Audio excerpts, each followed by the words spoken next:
আমি শুরু থেকে আমার বক্তব্য আমি স্পষ্ট করে আসছিলাম যে আমরা বলেছি যে জাতির জনকের একটি কথার সাথে কণ্ঠ মিলিয়েই যে যদি কেউ ন্যায্য কথা বলে এবং তারা যদি সংখ্যা একজনও হয় সেটা আমাদের বিবেচনা করা উচিত। সেই ধারণা থেকেই আমরা ঢাকা বিশ্ববিদ্যালয়ের ছাত্ররা যেই দাবি তুলেছে আমরাও দেখেছি যে এই নির্বাচনে অনিয়ম কারচুপি হয়েছে।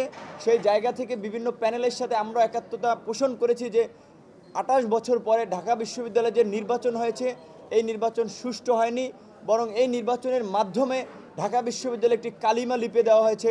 আমরা সেজন্য বলেছি যে এই নির্বাচন পুনরায় দিতে হবে, যেখানে অবাধ সুষ্ঠু নিরপেক্ষ নির্বাচন হবে এবং এই নির্বাচনের সাথে সংশ্লিষ্ট সকল কর্মকর্তা যারা বিভিন্ন বিতর্কিত ভূমিকা রেখেছে তাদের পদত্যাগ করে। সেই জায়গা থেকে কিন্তু শুরু থেকে আমি বক্তব্য দিয়ে আসছিলাম এবং এখন পর্যন্ত আমি আমার দাবি আবারও আপনাদের মাধ্যমে পুনরায় ব্যক্ত করতেছি যে আমরা বলেছি যে এই নিয়মে কী ধরনের অনিয়ম হয়েছে সেটি আমার সহযোদ্ধা তিনি বলেছেন। আর আমি একজন ভিপি পদপ্রার্থী হয়ে রোকেয়া হলে আমি শিক্ষকদের দ্বারাই লাঞ্ছিত হয়েছি, হামলার শিকার হয়েছি।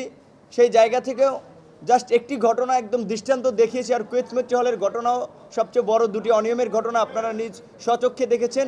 সেই জায়গা থেকে আমরা বলেছি যে আমরা ঢাকা বিশ্ববিদ্যালয়ে কোনো কলঙ্কিত নির্বাচন ২৮ বছর পরে চাই না। আমরা সকল ছাত্রদের স্বতঃস্ফূর্ত অংশগ্রহণ এবং ভোটের মাধ্যমে একটি নির্বাচন চাই, যেটাতে ছাত্রদের আস্থার প্রতিফলন ঘটবে, শিক্ষার্থীদের আশা পূরণ হবে। দেশের মানুষ যখন জাতীয় নির্বাচনের মতো একটি গুরুত্বপূর্ণ বিষয়ে যখন মানুষ ভোটের প্রতি একটি অনাস্থা এবং বিরূপ ধারণার সৃষ্টি করা হচ্ছে, তখন সেই জায়গা থেকে আমাদের না শুধু সমগ্র জাতির প্রত্যাশা ছিল যে ঢাকা বিশ্ববিদ্যালয় কেন্দ্রীয় ছাত্র সংসদ নির্বাচনের মাধ্যমে অন্তত এমন একটি নির্বাচনী ব্যবস্থা এই বিশ্ববিদ্যালয় থেকে মানুষ দেখতে পাবে যেটা জাতীয় নির্বাচনে একটি দৃষ্টান্ত হয়ে থাকবে, নির্বাচনী ব্যবস্থার প্রতি মানুষের আস্থা ফিরে নিয়ে আসবে। কিন্তু আমরা সেটা খুব হতাশার সাথে পর্যবেক্ষণ করলাম যে সে ধরনের কোনো প্রতিফলন আমরা এই নির্বাচনে দেখিনি, বরং শিক্ষকরাই অনিয়মের সাথে জড়িত ছিলেন এই নির্বাচনে, সেই ধরনের প্রমাণ আমাদের সামনে আমরা দেখতে পেয়েছি।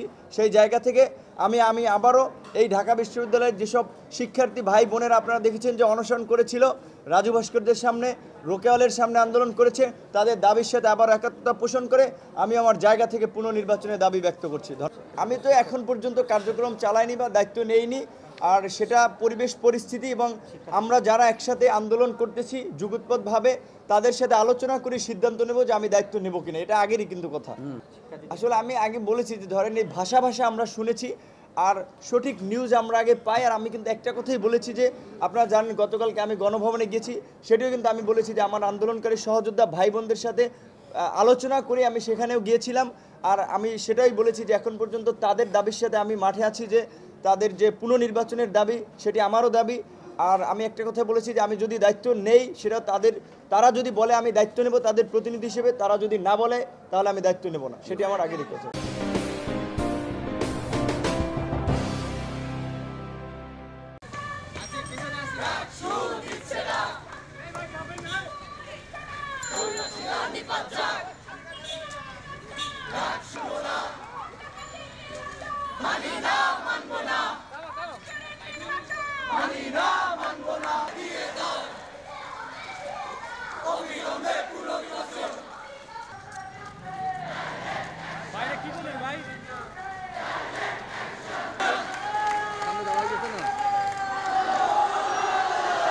আমরা মনে করি এখানে আমরা যে 5টি প্যানেল রয়েছে প্রত্যেকেরই দাবি ছিল এখানে বিশ্ববিদ্যালয়ে গণতান্ত্রিক ক্যাম্পাস হবে, এখানে বিশ্ববিদ্যালয়ে কাউকে জোর করে কোনো মিছিলে যেতে হবে না, এখানে বিশ্ববিদ্যালয়ে গেস্ট রুম নামে কিছু থাকবে না।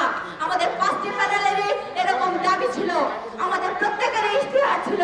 আজকের পরে আমি বলবো ঢাকা বিশ্ববিদ্যালয়ের ছাত্ররা আমাদেরকে নতুন করে ঐক্যবদ্ধ হওয়ার সময় এসেছে। নির্বাচনের পরে আমরা গেলাম, আবার বললো লিখিত অভিযোগ নিয়ে আসো। আমরা স্যারকে লিখিত অভিযোগ দিলাম, মৌখিক অভিযোগ দিলাম, কোনো কাজ হলো না। আমরা বললাম স্যার আমাদের কথা শুনতে বাধ্য,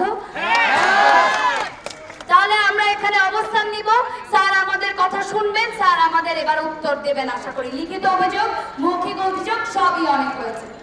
আমরা প্রত্যেকটা আন্দোলন করতে গিয়ে আমরা নির্যাতিত হয়েছি, তারপরেও কিন্তু আমরা কিছু পা হয়নি।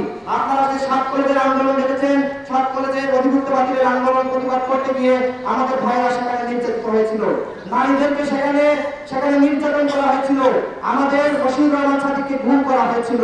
তো আমাদের প্যানেল ছিল মূলত নির্যাতিতদের মাধ্যমে প্যানেল, এবং পরবর্তীতে যখন একটি কারচুপিপূর্ণ নির্বাচন হলো তখন আমরা 5টি প্যানেল একত্রিত হলাম। এখন সাংবাদিক ভাইরা প্রশ্ন করছেন নুরুল হক নূর দুটি পদে শপথ নেবে কিনা, এবং অভিষেক যে বিশ্ববিদ্যালয় প্রশাসন অভিষেক করতে যাচ্ছে সেখানে সে থাকবে কিনা। আপনাদেরকে বলতে চাই, আমরা এই 5টি প্যানেলের সাথে আলোচনা করেছি এবং আলোচনা চালিয়ে যাচ্ছি। আমরা আলোচনার মাধ্যমে আমরা একটি সিদ্ধান্ত আপনাদেরকে জানাবো। এবং আরেকটি বিষয় বলতে চাই যে আপনারা দেখেছেন এই বিশ্ববিদ্যালয়ের প্রশাসন কি রকম নির্লজ্জ। এই শিক্ষার্থীরা আন্দোলন করছে, তাদের কাছে কথা বলতে আসছে, মেয়েরা অনশনে বসেছিল, ছেলেরা অনশনে বসেছিল, দীর্ঘ সময় পার হয়ে যায়, তারপরে কিন্তু তাদেরকে তারা দেখতে যায়নি। পরবর্তীতে একটি সময় বাধ্য হয়ে যখন ছেলেগুলো মারা যাচ্ছে, হাসপাতালে ভর্তি হচ্ছে, তখন কিন্তু বিশ্ববিদ্যালয় প্রশাসন তাদেরকে দেখতে যায়। এবং আপনাদেরকে আরেকটি বিষয় জানাতে চাই, আমরা সেদিন 4:30 থেকে আমরা বিভিন্ন হলে গিয়েছি। হোটেলে আমরা এর প্রমাণ হলে গিয়েছি, সেখানে দেখেছি যে প্রভোস্ট ছাত্রলীগকে সরাসরি সহায়তা করছে কৃত্রিম লাইন সৃষ্টিতে। শহীদুল্লাহ হলে আমাদেরকে বাধা দেওয়া হয়েছিল, আপনারা সেটা দেখেছেন। প্রতিটা হলে আমাদেরকে বাধা দেওয়া হয়েছে, কোনো হলে ছেলেদের কোনো হলে আমাদেরকে ঢুকতে দেয়নি। সেখানে শিক্ষকরা ওই ক্ষমতাসীন ছাত্র সংগঠনকে সহায়তা করেছে দেখে আপনারা দেখেছেন। এবং মেয়েদের হলগুলোতে মেয়েরা বাধ্য করেছিল, তারা রাতে পাহারায় ছিল, যে কারণে সেখানে সুষ্ঠু নির্বাচন হয় এবং সেখানে আমরা এবং সেই প্রতিটা হলে কিন্তু আমরা বিজয় লাভ করি। আমি আবার বলতে চাই, যদি বিশ্ববিদ্যালয় প্রশাসন একটি সুষ্ঠু নির্বাচন উপহার দিতে পারত, তাহলে প্রতিটা হলে সাধারণ শিক্ষার্থীদের প্রতিনিধিরা বিজয় লাভ করত।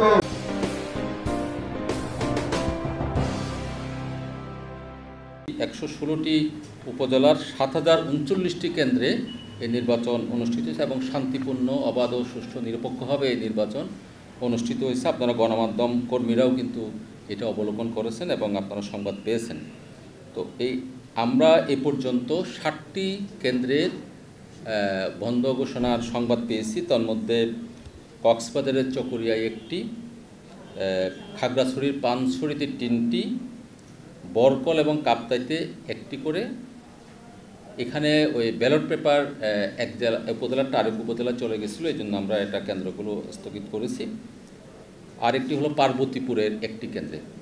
সর্বমোট 60টি কেন্দ্রে নির্বাচন স্থগিত করা হয়েছে। আর বাকি কেন্দ্রগুলোতে 7032টি কেন্দ্রে অত্যন্ত সুষ্ঠু, সুন্দর, অবাধ, নিরপেক্ষ এবং শান্তিপূর্ণভাবে নির্বাচন অনুষ্ঠিত হয়েছে। কোথাও কোনো অনিয়ম আমরা সংবাদ পাইনি। সকল প্রার্থীগণ এবং আইনশৃঙ্খলা রক্ষা বাহিনী সকলেই প্রশাসন নিয়ম কানুন অনুসরণ করে নির্বাচন অনুষ্ঠানে সহযোগিতা করেছে। তারা জানেন যে ভোট কেন্দ্রে যে সমস্ত অনিয়মগুলো হয়ে থাকে, অনিয়মগুলো রোধ করার জন্য নির্বাচন কমিশন বিভিন্ন পদক্ষেপ গ্রহণ করে থাকে। তার মধ্যে অন্যতম একটা পদক্ষেপ হলো যে আমাদের প্রযুক্তিকে ব্যবহার করা, এক। আর 2 নম্বর হলো আমরা সকালে ব্যালট পেপার, যেখানে কেন্দ্রগুলো খুব কাছাকাছি, ওই সমস্ত জায়গাগুলোতে আমরা ব্যালট পেপার সকালে পাঠানোর ব্যবস্থা গ্রহণ করতেছি। আর আমরা একটা সিদ্ধান্ত এরকমভাবে গ্রহণ করেছি, সেটি হলো আসন্ন যে পৌরসভা নির্বাচনগুলো হবে, ওই পৌরসভা নির্বাচনগুলোতে আমরা এই ব্যালট পেপারগুলো সকালে পাঠাবো এবং সকাল 8টার পরিবর্তে সকাল 9টায় ভোট গ্রহণ শুরু হবে। এই ধরনের একটা প্রাথমিক সিদ্ধান্ত আমাদের আছে, যাতে ব্যালট পেপারগুলো সকালবেলা কেন্দ্রে এগুলো পৌঁছানো যায়। যেখানে প্রশ্নপত্র সকালবেলা কেন্দ্রে কেন্দ্রে পৌঁছানো যেখানে সম্ভব, সেখানে অবশ্যই ব্যালট পেপারগুলো সকালে পৌঁছানো যায় কিনা সেটা কিন্তু আমরা পরীক্ষা নিরীক্ষা করছি।